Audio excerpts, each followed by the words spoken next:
Beautiful love. Love, gay, LGBTQ, Pride TV Europe and worldwide. This is Pride Falmouth 2023.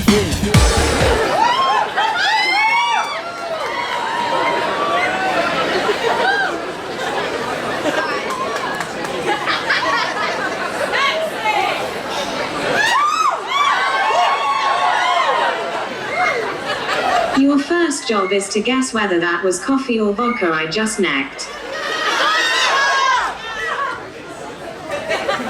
I know what you're thinking, and no, Stephen Hawking did not get a perm.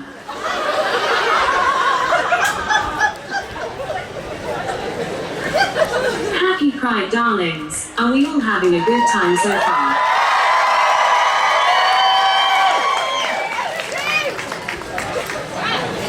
For anyone who just said no, this is only a recording, so I don't actually care. I hope you are all ready for the funniest thing to come from the disabled community since the American accent.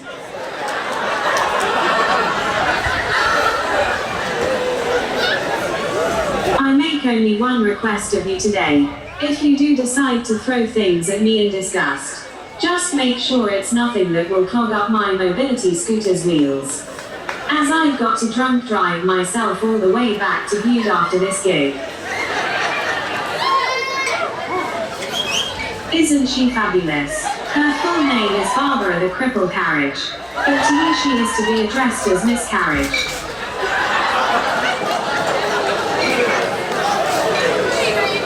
And with the way I drive, that's not an exaggeration. The amount of times I run over people's feet and have to pretend it was an accident. Don't worry, I can see your confusion starting to set in. You think you are witnessing a queer person who is actually quiet. Hate to burst your bubble, but you aren't that lucky. In the absence of speech, I just started rubbing amphetamines into my gums so I can type at the speed of queer conversation.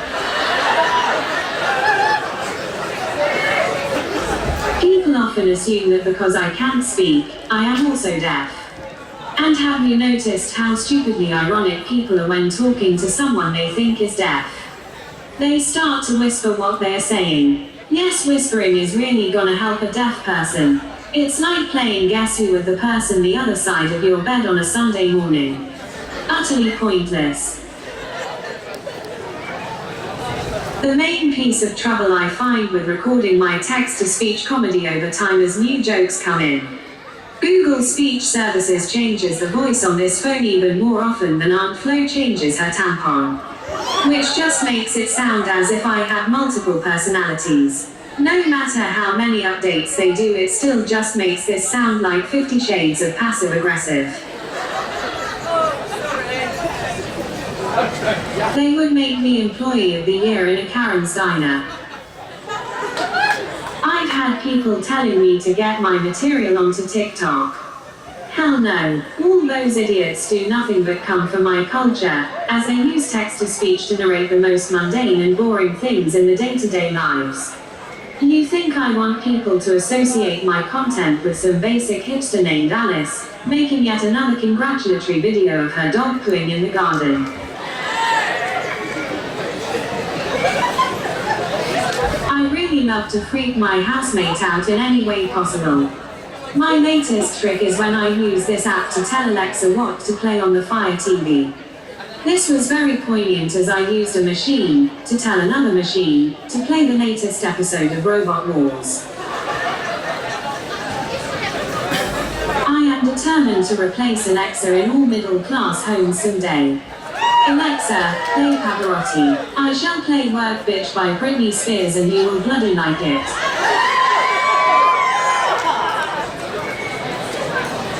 So as well as having chunky and effeminate to work with, I now have the extra handicap of having the mobility of post-cocaine Liza Minnelli, and the new voice of Siri, but with the attitude of Joan Rivers.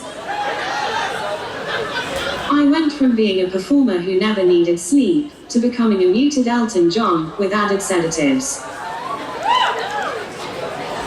I'm very very lucky with the friends who have stuck by me through all of this, with kind words such as, "Will he speak if I hit him?"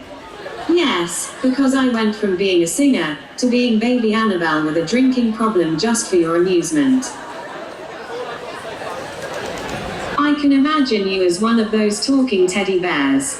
Yes, press the button on my chest for, who touched Auntie's Russian standard, and I will do many things for coffee, including that. What's happened is that my brain still remembers how to talk. It's just decided to take the lake house route to my mouth. So essentially, it's like losing all my internet porn history. There are times when I get headaches so sensitive, they need a trigger warning posted on my bedroom door. Honestly, the only way I can describe it in a way people can understand is to imagine a guide dog having to sit through a Mariah Carey concert. It took a long time for my doctors to find the right dosage of my medications to make me look at sunlight with something other than disgust. It did not help that before that happened, I had all the lucidity of Michael Jackson's plastic surgeon. So one of my doctors told me earlier this year that it is likely my ability to speak won't come back due to how long my chronic disorder has been active for. Don't feel sorry at that. The people who knew me prior were thrilled. I decided to take that news by wanting to wean off of the insane amount of sedatives I'm on. Barely one day after halving one of my antidepressants, I went absolutely insane. I was looking at my left hand, then my right, debating between suicide or homicide. So anyhow, a few corpses later I arrived here.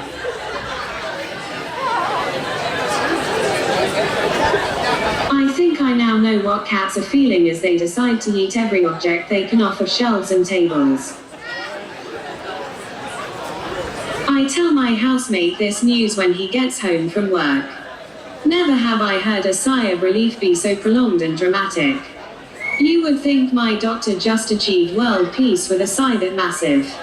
The cheeky swine. Getting that prognosis wasn't from lack of trying. Prior to the news, I spent 3 weeks at this neuro rehab facility. As I'm sure you've noticed, it was clearly a medical miracle. Never have I felt so disturbed in all my life. I honestly thought I walked onto the set of This Is England '86.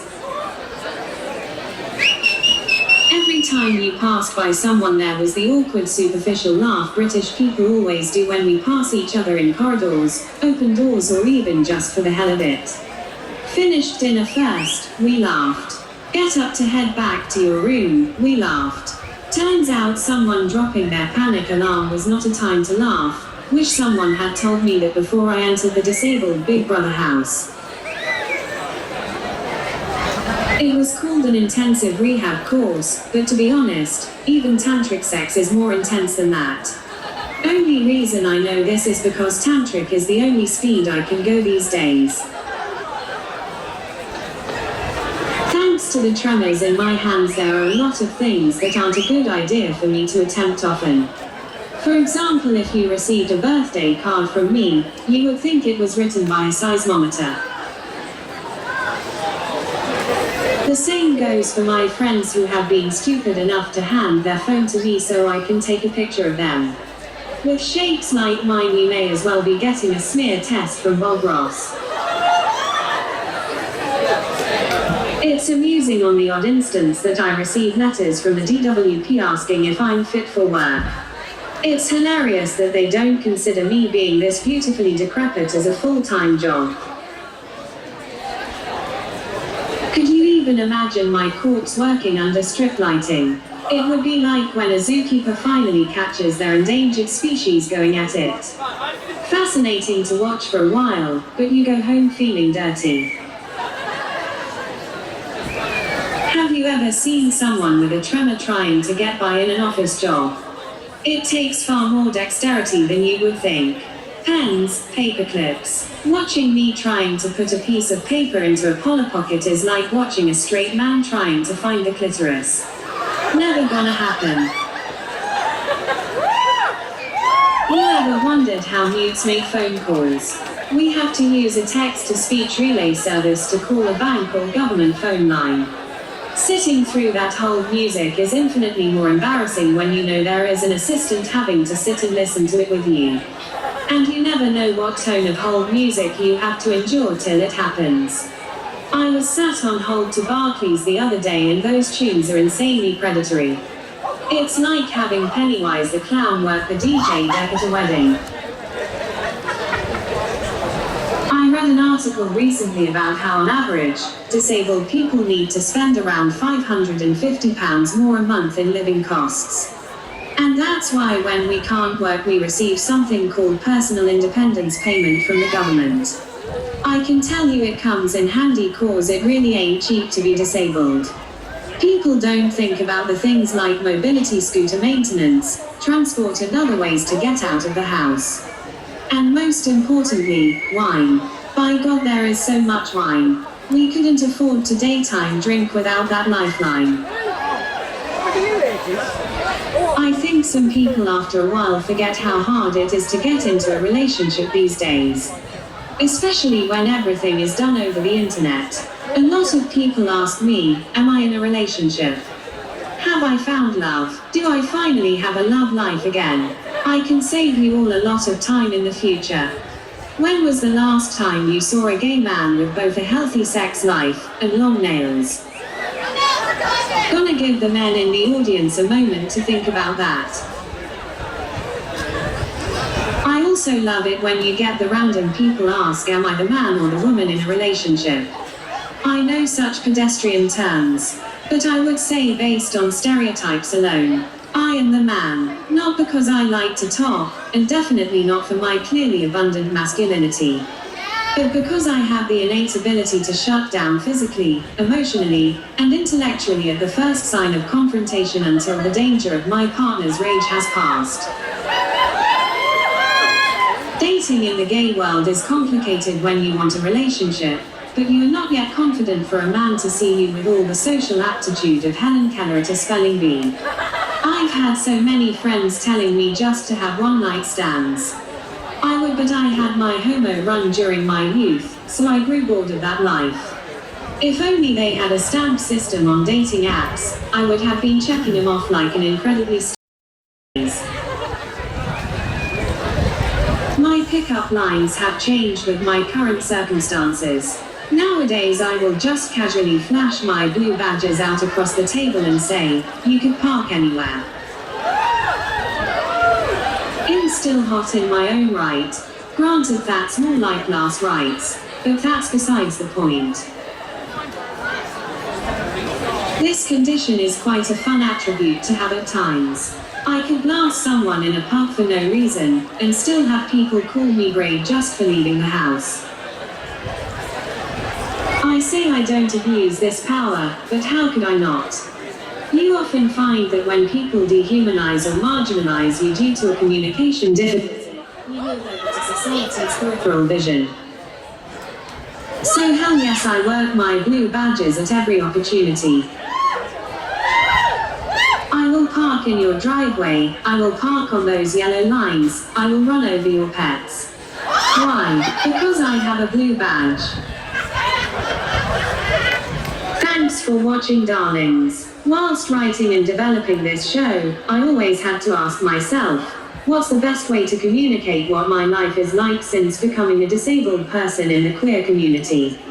What I wanted most of all was to normalize my condition, and make it perfectly clear that disabled does not mean deficient. Despite the fact that this speech software often sounds like it drinks more wine than I do. That's all the time I have today. But let's face it, I could go on for longer if I wanted to. Because who here really has the balls to shepherd's crook the cripple off stage? Thanks so much, family. You have been amazing, and this has been convenient. Everybody in Cornwall Pride in Falmouth, please give it up for Alex Gibbon! His shoes nearly swore there, look at so. Thanks to the organisers of the incredible Pride in Cornwall. Title music on this video is by Jasmine from Plymouth with great thanks. 30 years of culture and the arts as a free service on Love Summertime TV. Don't forget to friend and share my videos, subscribe to my channel and support me through PayPal at tcsphoto1@gmail.com. Thanks for watching the video.